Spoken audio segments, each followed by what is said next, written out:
The coffee had gone cold 2 hours ago, but Ethan Rowe drank it anyway. He made a face, set the cup down, and turned back to the glowing datapad on his desk. The numbers on the screen were a mess.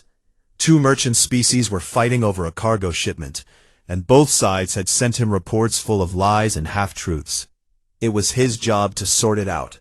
It was always his job to sort it out. That was life on Ventara Station, a massive ring of metal and glass floating on the edge of known space, home to dozens of alien species, thousands of traders, and exactly one very tired human logistics officer. Ethan rubbed his eyes and leaned back in his chair. His office was small and cluttered. Star maps covered one wall. Empty coffee cups covered the other. Somewhere under a pile of reports, there was probably a desk. The door opened with a soft hiss, and Lieutenant Sairith Kavani walked in. She was tall. That was the first thing anyone noticed about her. 7 feet of iridescent scales that shifted between dark blue and silver, depending on the light. Her eyes were gold, with vertical slit pupils, and when she moved, it was with the kind of smooth, silent grace that reminded Ethan of a big cat stalking through tall grass. She had retractable fangs, claws that could cut through ship hull plating, and a long tail that moved behind her like it had a mind of its own. She was Valith, apex predator species, top of the food chain on a world with gravity strong enough to crush most other species flat. She was also the station's senior security attaché, and for the past 3 weeks she had been assigned to work with Ethan on this cargo mess. "The Drenari delegation has sent another complaint," Sairith said. Her voice was low and precise, like every word had been carefully selected before she allowed it to leave her mouth. She placed a datapad on his desk and stood with her hands behind her back, perfectly straight, perfectly still. Only her tail moved, a slow flick to the left, then to the right. Ethan had noticed that her tail always moved when she was in his office. He figured it meant she was annoyed. He was pretty sure he annoyed most people on this station. "Another complaint," Ethan sighed. "What is it this time? Did we insult their ancestors? Did we breathe wrong near their cargo?" "They claim the Viraki tampered with the weight seals on containers 7 through 19, Sairith said. "Of course they do." Ethan pulled up the files and started scrolling. "And the Viraki probably claim the Drenari poisoned their air filters again." "They do." "Great. Wonderful. Love my job." They worked in silence for a while. Ethan read reports. Sairith stood near the window and reviewed security footage on her own datapad. The station hummed around them, that low, constant vibration that you stopped noticing after your first month aboard. Outside the window, stars drifted past like slow, cold fireflies. It was late. The station's lights had dimmed to simulate nighttime, and most of the crew had gone to their quarters. But the cargo dispute had a deadline, and Ethan had never missed a deadline in his life. He was stubborn like that. His old commander back on Earth used to say that Ethan Rowe would argue with a brick wall and somehow convince it to move. He glanced over at Sairith. She was reading something on her pad, and whatever it was, she did not like it. Her lip pulled back just slightly, revealing the tip of one long, curved fang. It was a threat display. Valith did it when they were frustrated or angry. Ethan had seen other aliens on the station flinch when Sairith did that. Even the ones with their own claws and teeth. Ethan was too tired to flinch. He looked at her standing there in the dim light, scales catching a faint blue glow, one perfect white fang just barely visible, her tail flicking in that slow rhythm. And something about the image struck him as almost funny. This deadly, beautiful, terrifying alien warrior getting mad at a shipping report. The words came out before his brain could stop them. "Easy there, sweet Fang." The room went quiet, not the normal kind of quiet, the kind of quiet that has weight to it, the kind of quiet that presses against your ears and makes you suddenly aware of your own heartbeat. Saira's tail stopped moving, completely. It hung in the air behind her like it had been frozen in place. Her gold eyes lifted from the datapad and locked onto him. Her slit pupils, which were usually narrow and sharp, expanded until they were wide, dark circles rimmed with thin gold. She stared at him. Ethan, who was already looking back at his own screen, did not notice. He was scrolling through container manifests and muttering about weight discrepancies. His brain had already moved on. The words he had just said were gone from his mind the moment they left his mouth. That was how humans worked. They said things, gave things names, called their cars baby, and their broken coffee machines old reliable, and their ship's navigation computer Greg. It was just what humans did. He did not see Sareth's claws slowly extend and dig into the armrest of the chair beside her, leaving 4 thin grooves in the metal. He did not see her jaw tighten, or the way her scales flushed a shade darker along her neck and shoulders. He did not hear the single sharp intake of breath she took, or the way she held it for a long, long time before letting it out slowly through her nose.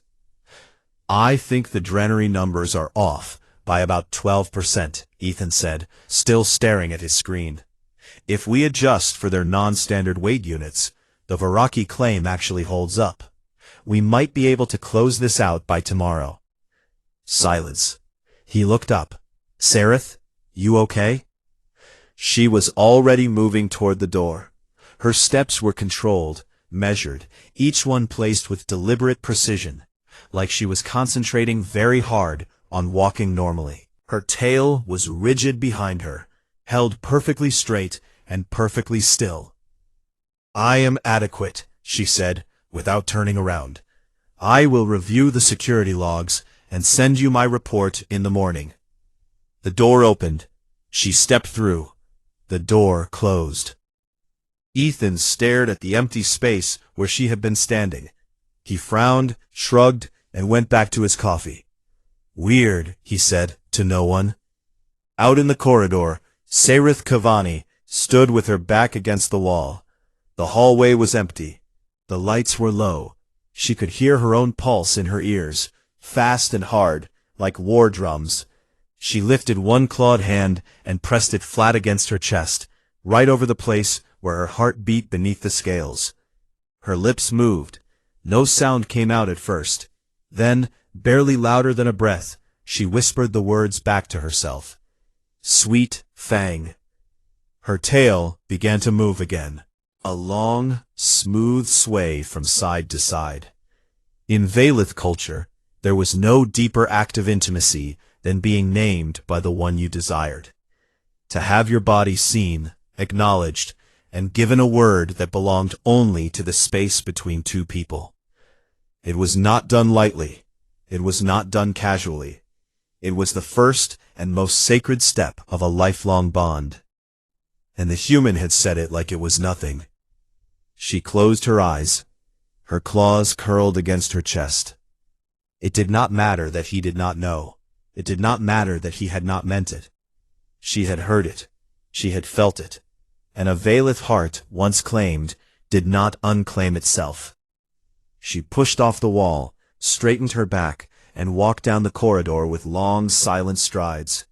Her tail swayed behind her, slow and certain, like the pendulum of a clock that had just started counting down towards something inevitable. It started small enough that Ethan almost missed it.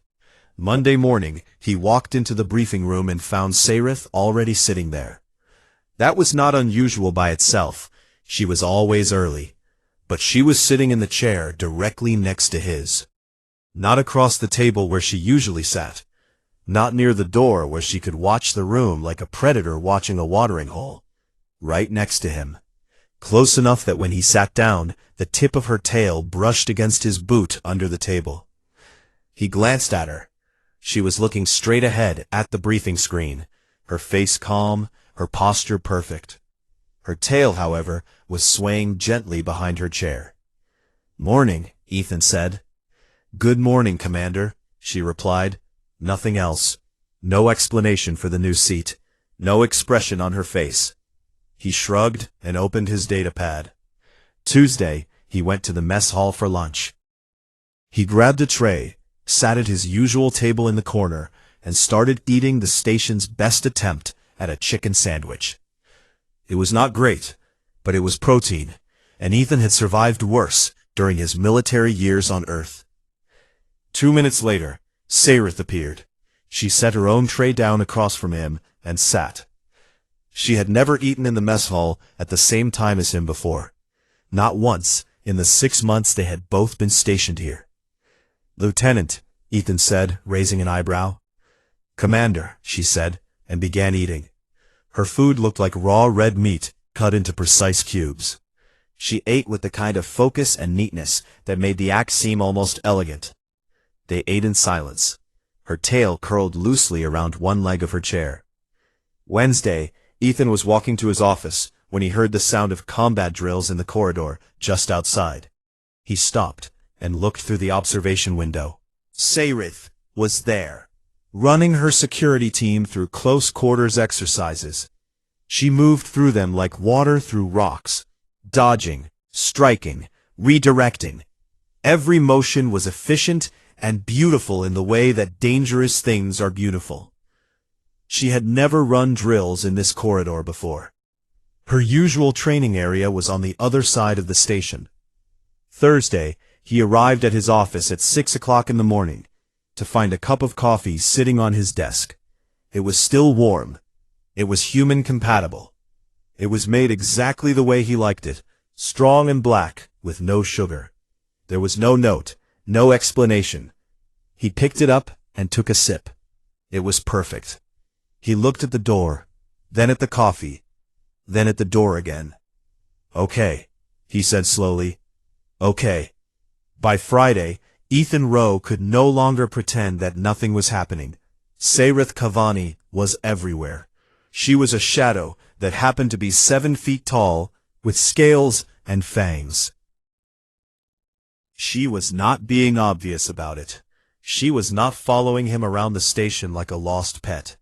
She was simply there, always in the right place at the right time, always close, always watching him with those gold, slit-pupil eyes that gave away nothing and everything at the same time. He needed answers. Torvon was the station's Valith cultural liaison, a cheerful older male with faded green scales and a belly that suggested he had not seen a hunt in many comfortable years. He sat in his small office surrounded by books and translation devices and cups of a hot drink that smelled like burnt cinnamon. "Ah, Commander Rowe," Torvon said when Ethan walked in. "What a pleasure. Sit, sit. Would you like some coffee tea?" "No thanks," Ethan said. He sat down and rubbed the back of his neck. "I have a question, a cultural question. Of course, that is what I am here for. Is there something in Valith culture about nicknames?" Torvon tilted his head. His tail gave a curious little twitch. "Nicknames?" "Yeah, like if someone gave a Valith a nickname, a casual one, would that mean anything specific?" Torvon's eyes narrowed slightly. "That would depend on the nickname, what exactly was said, and to whom." Ethan hesitated. Then he told him. He told him about the late night in the office, the Fang display, and the 2 words that had fallen out of his mouth without permission. He told him about the coffee. Torvon stared at him. For a long time, the old Valith did not speak. Then he set down his cup of tea very carefully, like he was afraid he might break it. "Commander," he said, his voice strange and tight, "you named her Fangs." "I mean, I just called her Sweet Fang. It was a joke. I was tired and—" "You named her Fangs," Torvon repeated, slower this time. "You looked at the most intimate and sacred part of a Valith warrior's body, and you gave them a name. A name that only you use.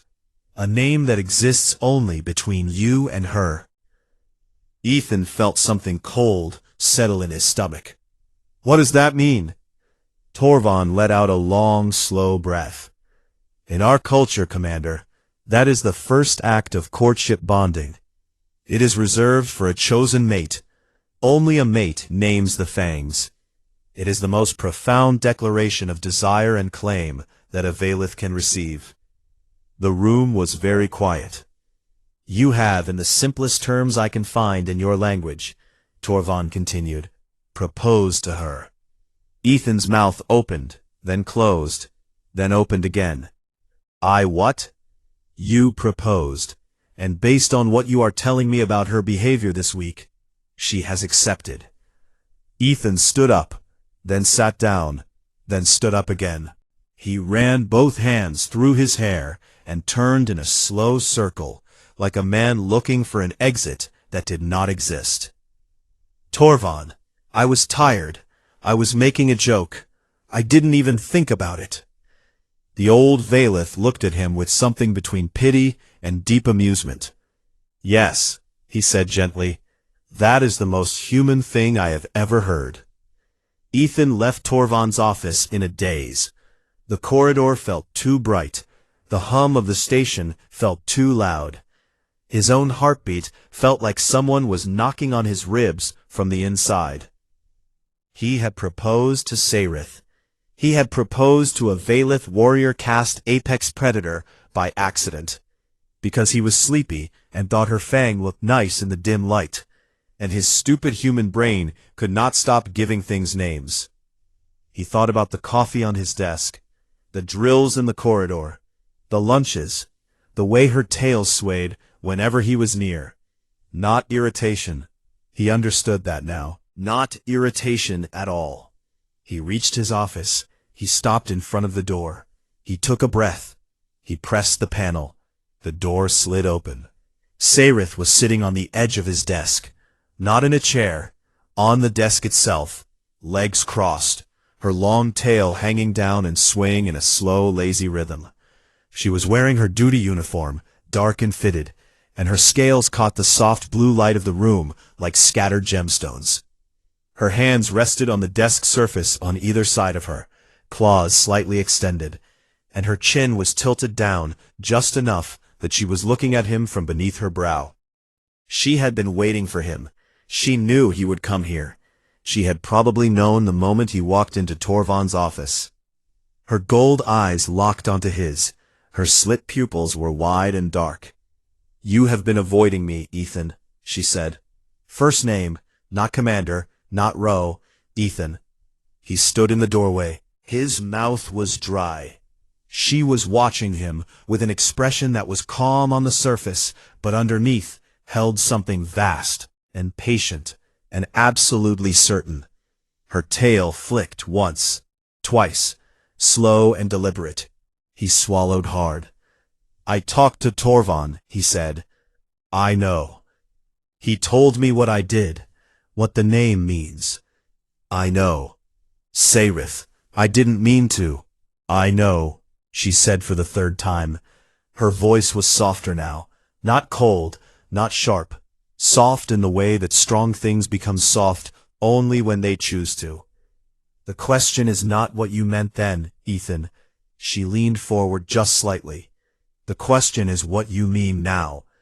The station hummed. The stars drifted past the window.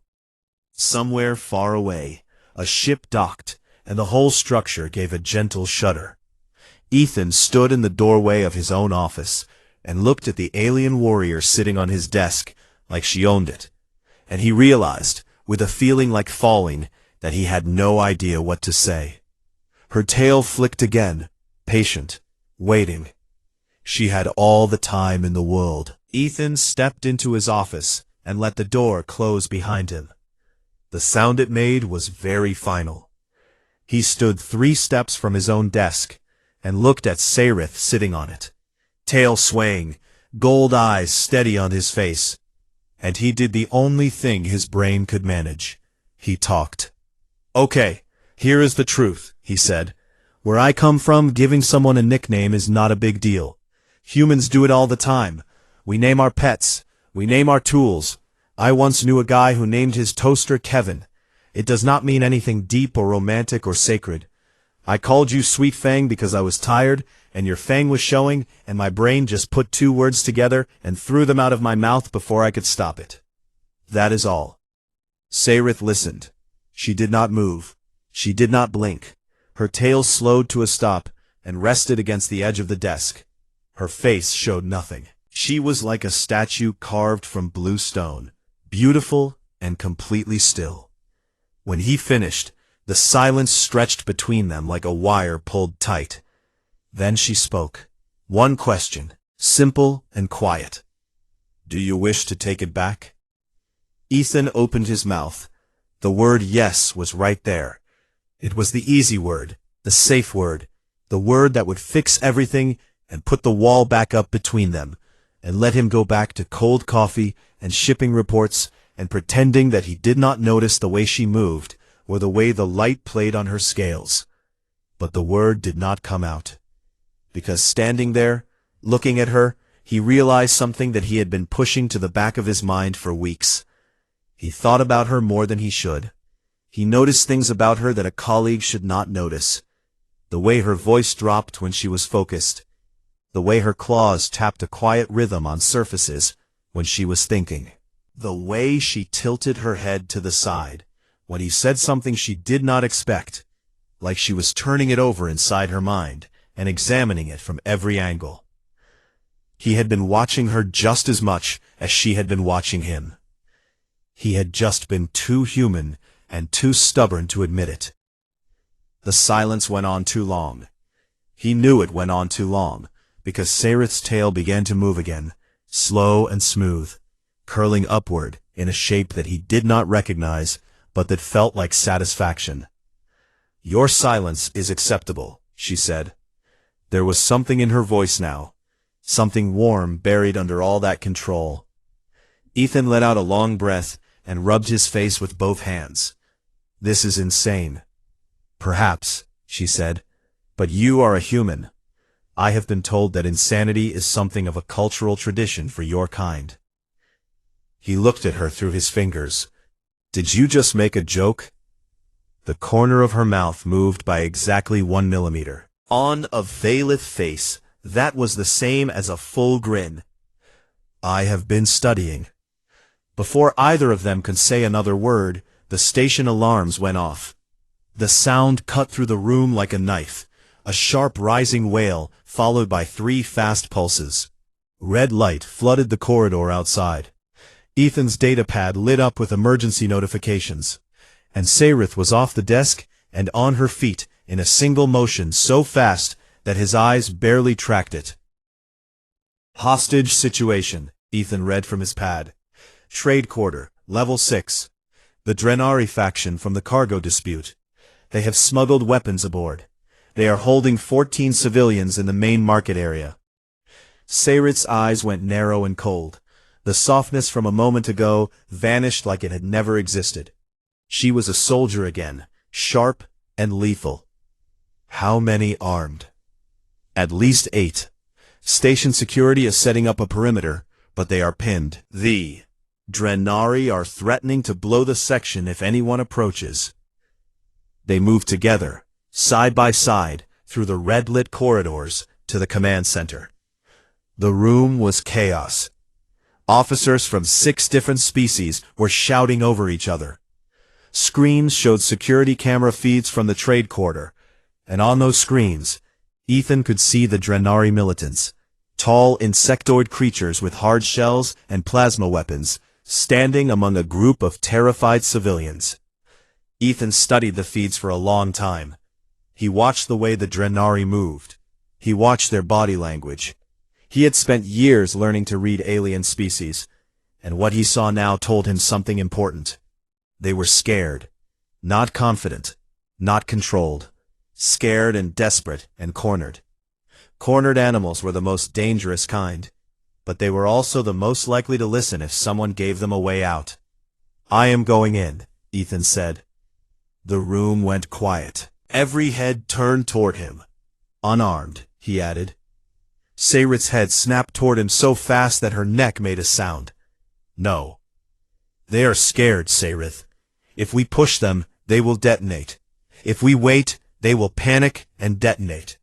The only option that does not end in an explosion is someone walking in there and talking them down.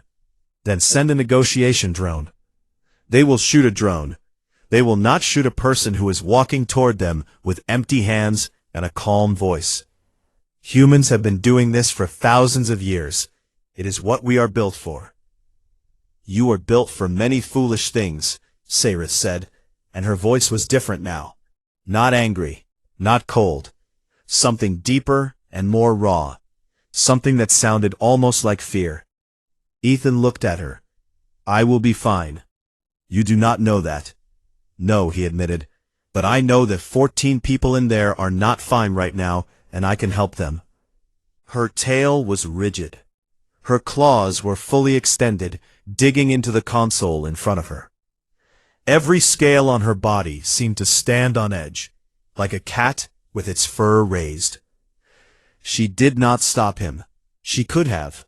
She was faster and stronger, and she could have put herself between him and that door, and there was nothing he could have done about it. But she did not, because she understood something about him in that moment that went deeper than culture or biology, or the difference between their species. He was not being reckless. He was being human. Ethan walked into the trade quarter alone. No armor, no weapon. His hands were open and visible at his sides. The Draenei saw him coming and raised their plasma rifles, and he kept walking. He spoke in a calm, steady voice. He used their language. He said their names. He talked about the cargo dispute and the unfairness they had suffered, and the fear they were feeling. He told the truth, and the truth was that no one in this room needed to die today. On the security feed in the command center, Sairith watched every second. Her body was coiled tight. Her breathing was controlled and shallow. Her claws had left deep marks in the metal console. Every predator instinct in her body was screaming at her to go in there, to stand between him and the weapons, to do what Valith had done for 10,000 years when someone they claimed was in danger. She stayed, she watched, and she felt something she had never felt before in her life. Helplessness. It was the worst feeling in the world. The lead Draenei lowered his weapon first, then the second, then the third, one by one, like dominoes falling, until the last militant set his rifle on the ground, and Ethan was standing in the middle of 14 freed civilians, still talking, still calm, still breathing. Then the 8th Draenei, the one hiding behind a market stall that no one had seen on the cameras, lunged at Ethan with a plasma blade. Ethan saw the flash of light and had time to think one single thought before the world exploded into motion. The thought was, Sairith is going to be so angry. She came through the trade quarter entrance like a blue comet. 40 meters of open space between her and Ethan, and she closed it in under 3 seconds. The sound her feet made on the metal floor was like gunfire, each stride hitting the ground with the force of her full weight at full speed. She hit the Draenei attacker so hard that his blade went spinning away into the dark, and his body crumpled like paper. Her fangs were fully out, both of them, long and white and terrible. Her claws were extended and dripping. Her scales were flushed dark with adrenaline, and her chest was heaving, and her tail was lashing behind her like a whip. She looked down at him. Her eyes were wild and burning gold. "You do not walk into danger without me," she said. Her voice shook, not with anger, with something bigger than anger. Something that had no name in her language or his. Ever. Am I understood? Ethan looked up at her. 7 feet of alien warrior, trembling with fury and fear and something else, standing over him like a wall between him and everything in the universe that might try to hurt him. His heart was pounding. His hands were shaking. There was a cut on his arm from where the blade had passed close. He looked at her fangs, bared and gleaming in the emergency lights, and he smiled. "Understood," he said softly. "Sweet Fang." He meant every letter of it. Her tail stopped lashing. It lowered slowly, gently, and the tip of it curled around his wrist. Not tight, just enough to feel the warmth of her through his skin. She closed her eyes. News traveled fast on Vantara Station. Faster than light, faster than sound, faster than anything the engineers could explain. By the morning after the hostage rescue, every soul on the station knew two things. First, a human officer had walked unarmed into a hostage situation and talked 8 armed militants into surrender. Second, a Valith warrior had nearly torn a man in half to protect that same human officer, and then wrapped her tail around his wrist in front of security cameras that half the station had been watching. The mess hall buzzed with it. The docking bays hummed with it. Small groups of aliens gathered in corridors and whispered behind their claws and tentacles and mandibles. A human and a Valith. A courtship bond.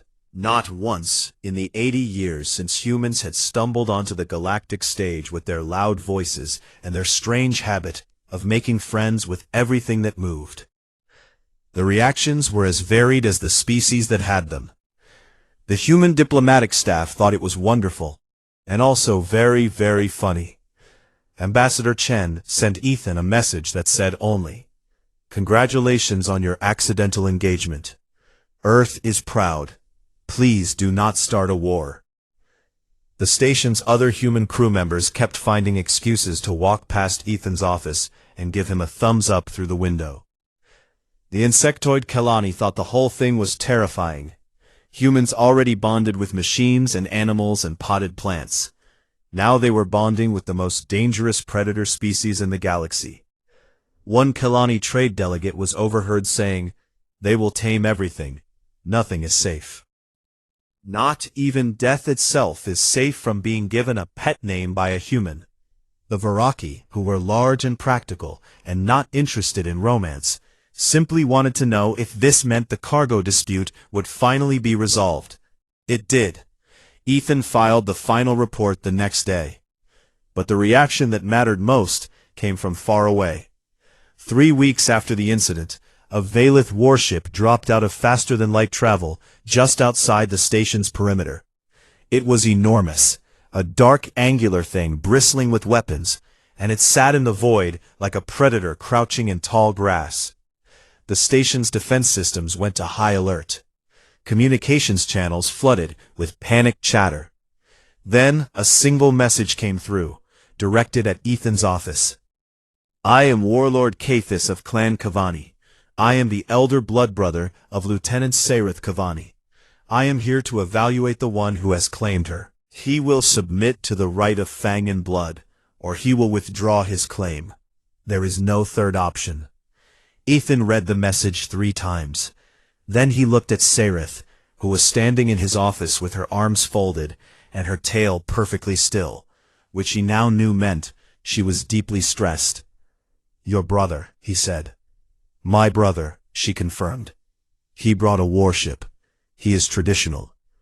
Ethan leaned back in his chair and stared at the ceiling. "What is the rite of Fang and blood?" Saerith told him. The rite was an ancient Valith trial, older than their civilization's space travel, older than their written language. It was the test that any outsider had to pass before they could be accepted as a bondmate into a Valith clan. 3 stages. The first was endurance, a physical gauntlet designed to push the body past its limits. The second was the hunt, a solo pursuit through a simulated wilderness against real dangers. The third was trust, the offering of a wound from the intended mate's own claws, received without flinching. It was designed for Valith physiology, their dense muscles, their armored scales, their predator reflexes. No alien had ever attempted it, because no alien had ever been foolish enough to court a Valith. "I will do it," Ethan said. Saerith's tail snapped to the side. "You do not understand what you are agreeing to. The endurance trial alone has killed Valith candidates. You are human. Your bones are lighter. Your skin is soft. You do not heal as quickly." "I know what I am," Ethan said. He looked at her, and his eyes were calm and steady in a way that made her breath catch. "And I know what I want. I will do it. She stared at him for a long time. Then her tail slowly uncurled and began its familiar sway. You are the most stubborn creature I have ever encountered. That is the nicest thing anyone has ever said to me. Warlord Cathis was everything Ethan expected and worse. He was 8 feet tall, with scales the color of dark iron, and scars that crisscrossed his body like a map of every battle he had ever fought. His eyes were the same gold as Saris, but colder, harder, like coins left out in the frost. He looked at Ethan the way a mountain looks at a breeze, with complete and total disregard. This is the human, Cathis said. It was not a question. Small. Efficient, Ethan corrected. Cathis did not smile. Valith warlords did not smile. But something flickered in his eyes. There and gone. The Rite began the next day. The endurance gauntlet was held in the station's largest cargo bay, converted into a brutal obstacle course. Climbing walls slick with gel, balance beams over electrified water, a crawl through a tunnel that got narrower and narrower, until Ethan's shoulders scraped both sides, and his lungs could barely expand enough to breathe. Valith warriors completed the course in minutes. Ethan took over an hour, but he completed it. He did not complete it with grace or speed. He completed it with blood on his hands and sweat in his eyes, and his teeth gritted so hard that his jaw ached for a day afterward. Twice he fell. Twice he got back up. He moved through the gauntlet, the way humans had always moved through things that were trying to kill them, one stubborn step at a time, refusing to stop, refusing to stay down. The Valith delegation watched in silence. Some of them shifted uncomfortably. They had expected him to fail in the first 5 minutes. They had not expected this slow, grinding, relentless refusal to quit. The hunt was worse, a simulated jungle environment, hot and dark and thick with sounds that Ethan could not identify. Somewhere in the green tangle, hunting drones moved on silent legs, programmed to stalk and strike. A Valith hunter would rely on superior senses and speed to track and evade them. Ethan had neither. But he had something else. He had a brain that had evolved over millions of years to solve problems under pressure. He read the terrain. He used the environment. He set traps using vines and fallen branches, and his own knowledge of physics and momentum. One by one, the hunting drones went down, not because Ethan was faster or stronger, but because he was clever in ways that the machines were not programmed to expect. When he walked out of the jungle sim, scratched and bruised and limping slightly, he was carrying the core processor of the last drone like a trophy. Cathis watched him. The warlord's expression had not changed, but his tail, which had been still since he arrived, was now moving. Just enough. The final trial was the simplest and the hardest. Ethan stood in the center of a quiet room. The Valith delegation lined the walls. Cathis stood at the front, and Saerith walked toward Ethan with her right hand raised, one single claw extended. The rite of trust. She would draw a line across his forearm, a wound from her own body to his. He had to take it without flinching, without pulling away, without closing his eyes. He had to look at her and accept the pain as proof that he trusted her completely, that he would put his body in her hands and not be afraid. She stopped in front of him. She was so much taller that he had to look up to meet her eyes. Her gold gaze was steady, but he could see the tension in her jaw, the tightness in her shoulders. Her tail was motionless. She did not want to hurt him. Every instinct in her was fighting against this moment. "I am ready," he said quietly. She extended his arm gently with her left hand. She placed the claw of her right hand against his skin. He could feel the sharpness of it, the weight of everything it meant. She drew the line, quick and clean. A thin red stripe across his forearm, not deep, but real. Pain bloomed like a hot wire pressed against his skin. Ethan did not flinch. He looked her in the eyes, and he smiled. Not a forced smile, not a brave smile, a real one. The kind that came from somewhere deep and honest, the kind that said, I trust you. I trust you with this. I trust you with everything. Cyrith's breath caught. Her claw withdrew. Her hand trembled just once, and then she pressed her palm over the wound, her cool scales against his warm skin, and held it there. The room was silent. Cathis stepped forward. His iron scales caught the light. His expression, for the first time since he had arrived, was not cold. It was not warm either. It was something in between. Something complicated and old, and full of a weight that Ethan could feel but not name. The warlord looked at Ethan for a long moment. Then he lowered his head, a slow, deep bow, the kind that one Valith warrior gave to another, the kind that meant equal. The delegation did not move. They did not breathe. A warlord of Clan Kavani had bowed to an alien, to a human, to a small, soft, stubborn creature who had no fangs and no claws and no scales, and who had passed every trial through nothing but willpower and trust. Cathis turned to his sister. He spoke quietly, but in the silent room, every word carried. I came here to reject him, he said. I leave uncertain that our kind ever deserved such a species finding us. His warship left orbit that evening. Ethan stood in the quiet room, with Cyrith's hand still pressed over the cut on his arm, and the thin red line of his blood warm between their skin. That went well, he said. Cyrith made a sound that might have been a laugh. It was so small and so rare that Ethan felt it like a gift. Her tail curled around his wrist, right over the wound, gentle and warm. He did not pull away. 6 months changed everything and nothing at the same time. Ethan still worked late. His coffee still went cold on his desk. The cargo reports still came in with errors that made him want to throw his datapad out of an airlock. The station still hummed its low, endless song, and the stars still drifted past the windows like they had nowhere to be and all of eternity to get there. But now, when Ethan looked up from his screen at 2 a.m, Cyrith was there. She sat on the edge of his desk the way she always did, legs crossed, tail hanging down and swaying in that slow rhythm he had come to know as well as his own heartbeat. Sometimes she reviewed security reports on her datapad. Sometimes she sharpened her claws with a small stone she kept in her belt.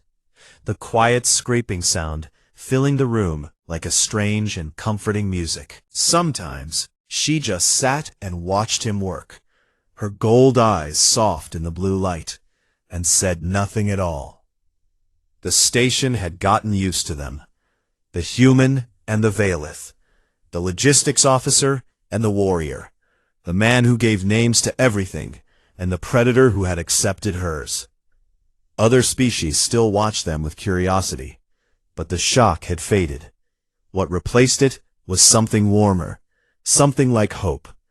If a human and a Valith could find each other across every possible divide, then maybe the galaxy was not as cold and lonely as everyone had always believed.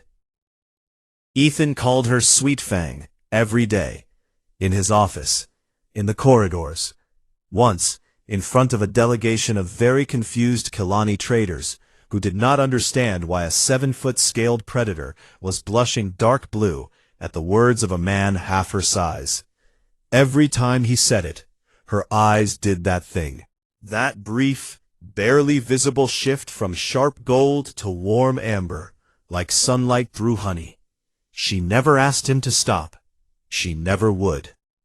She called him my human, not in front of others, only when they were alone, only in the quiet moments when the station was sleeping and the stars were close, and her forehead rested against his, and her tail was wrapped around his wrist like it belonged there. Those were the good months, the quiet months. Then the fleet came. The alarms hit at 0347 station time. Not the standard yellow alert that meant a docking error or a cargo spill. The deep red pulse that meant danger, real danger, the kind that came with weapons fire and hull breaches and the screaming of metal being torn apart. Ethan was in the command center within 4 minutes. Sairith was already there, fully armored, her scales almost black in the red emergency lighting. The tactical screen showed the situation in cold, clear graphics. 12 ships, a rogue coalition fleet, assembled from extremist factions of several species who believed that humans did not belong in the galaxy. They had been gathering in secret for months, fueled by hatred and fear, and the stubborn refusal to accept that the universe was changing. Vantara Station, the greatest symbol of human integration into galactic society, was their target. They wanted to burn it. They wanted to burn everything it represented. The first wave of fire hit the station's outer ring and tore through 2 docking bays like paper. The lights flickered. The floor shook. Somewhere in the distance, Ethan heard the sound that every spacefarer dreaded, the high, thin whistle of atmosphere escaping into the void. "Shields are at 60%, an officer shouted. "We cannot take another barrage like that." "Evacuation status," Ethan said. His voice was calm. Not forced calm, real calm. The kind that came from somewhere deep inside him. A place that had been built by millions of years of evolution. A place designed for exactly this moment. When everything was falling apart, humans got quiet. They got focused. They got to work. Civilian sectors 7 through 12 are moving to escape pods. Estimated full evacuation in 40 minutes. "We do not have 40 minutes, Sairith said. She was studying the tactical display with predator eyes, reading the enemy formation like a hunter reading tracks. "Their second wave will hit in 8. We need to buy time." Ethan looked at her. She looked at him. 1,000 words passed between them in the space of a single heartbeat, carried not by language, but by something older and deeper and beyond translation. "I will handle the evacuation," Ethan said. "Every civilian off this station, that is my job." "I will hold the line," Sairith said. "That is mine." For a moment, neither of them moved. Then Sairith reached out and pressed 2 clawed fingers against his chest, right over his heart. A Valith gesture he had learned months ago. It meant, "I carry you with me." He put his hand over hers. "Come back to me." "Always," she said. And then she was gone, moving through the door like a blue shadow, calling orders to her security teams, her voice sharp and clear and ringing with an authority that made even the non-Valith officers snap to attention. Ethan turned to the evacuation. He was everywhere at once. Calm voice on the comms, steady hands on the console, redirecting traffic flows, opening emergency corridors, rerouting power to the escape pod bays. He remembered every deck, every corridor, every shortcut on the station. He guided families through smoke-filled hallways by voice alone, talking to them the way humans talk to scared things, gentle and steady and sure. On the outer ring, Sairith fought. She led the defense with a ferocity that the enemy had not expected. Her security teams, a mix of species trained to work together, held choke point after choke point. Sairith herself was at the front, always at the front, her claws and her training and her fury carving through boarding parties like a blade through cloth. She fought the way Valith fought, silent and fast and absolute, but she fought for something that Valith warriors had never fought for before. Not territory, not pride, not clan honor. She fought for a station full of species who were not her own, because a human had taught her that the word mine could be bigger than blood. In the command center, Ethan watched the enemy fleet reform for another attack run, and an idea hit him. It was stupid. It was brilliant. It was exactly the kind of idea that only a human brain would produce, because only a human brain was wired to look at a pile of unrelated objects and think, what if I throw them really hard? "How many unmanned cargo pods do we have in the freight system?" he asked. The logistics officer next to him blinked. "Several hundred, but Commander, they are not weapons. They are now." He rerouted the station's automated cargo transport network. Hundreds of freight pods, each one a massive steel container designed to carry tons of supplies between stations, loaded into the magnetic launch rails and aimed at the incoming fleet. They had no warheads. They had no guidance systems. They were just giant metal boxes moving at very high speed in the general direction of ships that were not expecting to be hit by flying shipping containers. The first pod struck an enemy cruiser broadside and crumpled its port engine array. The second took out a fighter squadron's formation. The third, fourth, and fifth hit in rapid succession, turning the enemy's careful attack pattern into chaos. On the security feed, Saerith paused in the middle of a corridor, claws dripping, chest heaving, and watched through a viewport as cargo pods rained across the void like a swarm of angry metal bees. One of them tumbled end over end through an enemy destroyer's bridge tower and kept going. She made a sound, a real one, loud enough that the officers around her turned and stared. Saerith Kavani, warrior of Clan Kavani, lieutenant of Vantara Station, was laughing. It was not a quiet sound. It was full and bright and sharp, and it echoed down the corridor like something that had been locked away for a very long time and had finally broken free. She laughed because it was absurd. She laughed because the man she loved was fighting a war with shipping containers and winning. The rogue fleet broke. Their formation shattered under the barrage of pods and the relentless defense from the station's forces. One by one, the enemy ships turned and ran, limping into faster than light with their hulls dented and their pride destroyed. The last ship to leave was hit by one final cargo pod that Ethan launched manually, timing the shot with a grin on his face and a cup of cold coffee in his free hand. The alarms went silent. The red lights faded. The station, battered and scarred and full of smoke, was still there, still standing, still alive. In the hours that followed, the messages poured in, from Earth, from the Valith homeworld, from species that had never spoken to humans before. Vantara Station had held. Humans and Valith, and a dozen other species, had stood together against hate and won. The name, Sweet Fang, leaked into the galactic news feeds as the unofficial call sign for human-Valith cooperation. And within a week, it was everywhere. On patches, on ship hulls, on the lips of people who had never met a human or a Valith, but who liked the idea that two very different creatures could choose each other and become something stronger than either one alone. But Ethan did not hear any of that. Not yet. He was in his office. The lights were dim. Smoke still hung in the air, thin and bitter.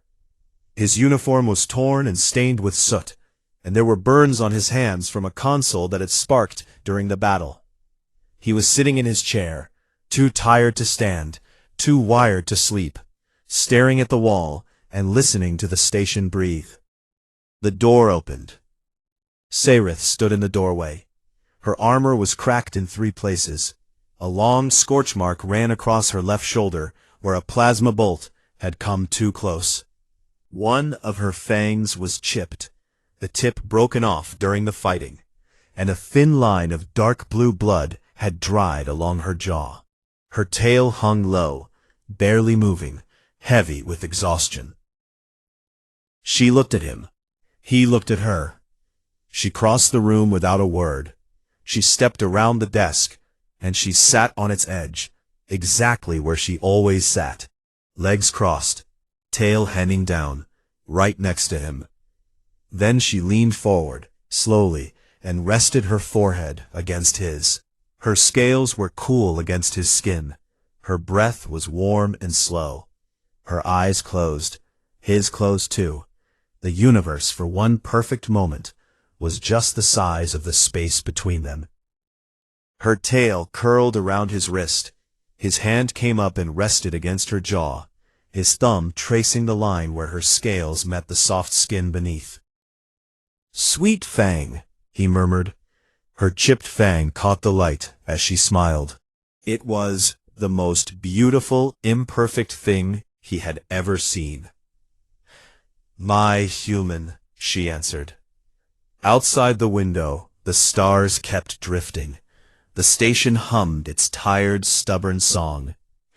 And somewhere in the vast and endless dark, the galaxy turned its ancient eyes toward a small office on the edge of known space and saw two creatures from two different worlds sitting together in the quiet, battered and scarred and unbroken.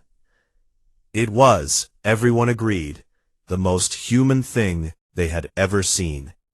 And Sairath's tail kept flicking. Slow, steady, sure.